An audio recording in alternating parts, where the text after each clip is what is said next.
তা আমাদেরকে বিগত 3টে ইলেকশনের কথা মনে করিয়ে দেয়।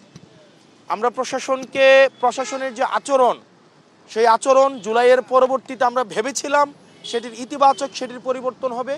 দুঃখজনক বিষয় হচ্ছে তাদের সে আচরণ, যে স্তাবকের যে আচরণ, একটি দলকে যেভাবে আনকন্ডিশনালি যেভাবে সাপোর্ট দিয়ে যাচ্ছে যে আচরণ, সেটি আমাদেরকে আহত করছে।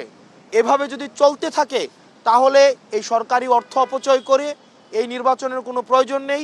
গণতন্ত্রের জন্য যেই লড়াই সংগ্রাম হয়েছে দীর্ঘ 17 বছর, বিএনপির নেতাকর্মীরা যেভাবে রাস্তায় নির্যাতিত হয়েছে, নিপীড়িত হয়েছে, এই প্রশাসনের নগ্ন আচরণকে যদি বিএনপি এন্টারটেইন করে তাহলে এই 17 বছরে যারা ইলিয়াস আলী থেকে শুরু করে যারা গুম হয়েছে, আজকের আমাদের শহীদ ওসমান হাদি পর্যন্ত যারা শহীদ হয়েছে, তাদের রক্তের প্রতি সেটি হচ্ছে অপমান করা হবে।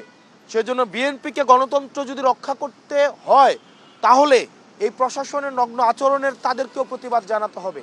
আর যদি প্রতিবাদ না জানায় তাহলে জনাব তারেক জিয়া সাহেবকে নির্বাচন কমিশনারের সাথে বসে ওনারা কয়টা আসন চায় সেটি দিয়ে এই জনগণের সাথে কোনো প্রহসন করার আসলে আমি প্রয়োজন বোধ করি না।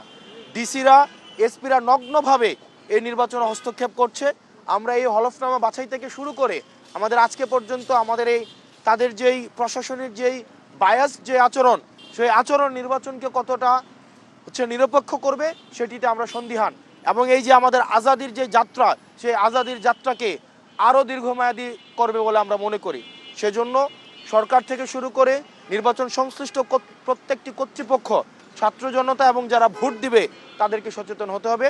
এবং আমরা নিশ্চিত করতে চাই আমাদের রক্ত যাক, আমাদের এই আজাদির সিলসিলা অব্যাহত থাকুক, এবং আমাদের যদি আরও জীবন দিতে হয় আমরা সেটির জন্য প্রস্তুত।